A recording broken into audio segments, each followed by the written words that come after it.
Саламатсыздар урматтуу ата-энелер. Бүгүн биз сиздер менен эрте никелешүүнүн себептери, адам уурдоо жана жыныстык кол тийбестиктин адеп акылак жактары тууралуу сүйлөшөбүз.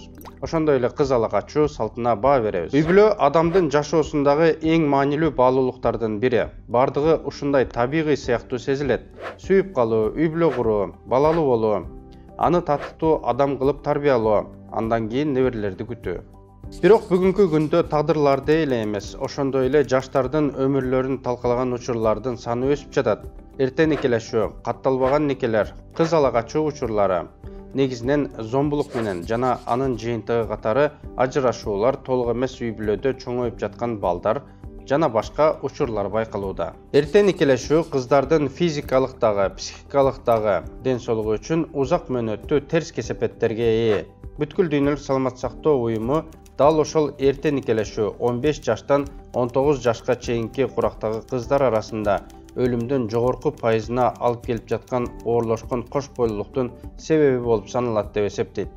Формалдуу түрдө эрте никелешүү бул жашы жеткенден кийин ошол замат баш кошуулар, ошондой эле никеге туруу курагына жеткенге чейин административдик органдын атайы уруксаты боюнча кыйылган никелер. Кыргыз Республикасында мыйзам боюнча никеге туруунун минималдуу курагы 18 жаштан баштап белгиленген. Изилдөөлөр боюнча эрте никелешүүлөрдүн 82%га жакыны ажырашуу менен аяктайт. Кыргызстанда дагы бир актуалдуу көйгөй кыз ала качуу бар.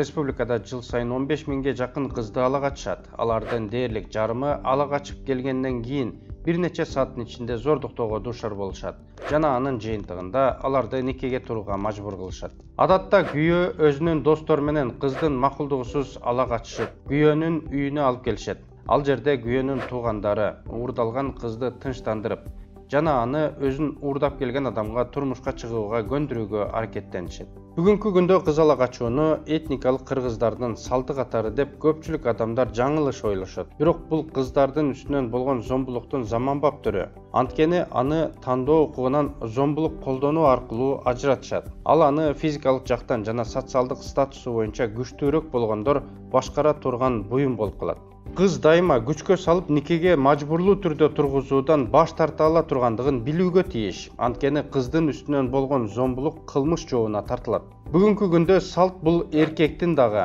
аялдын дагы эмоционалдык сезимдеринен курулган нике. Салт бул жаштар бири-бирин жакшыраак билүү үчүн ачык жолугушуу. Салт бул эркин жыйнап сүйлөшкөн кызына сүйүүсүн билдирүү. Салт бул өзүнүн болочоктогу жубайын, жолдошун тандоо мүмкүнчүлүгүнө ээ болуу.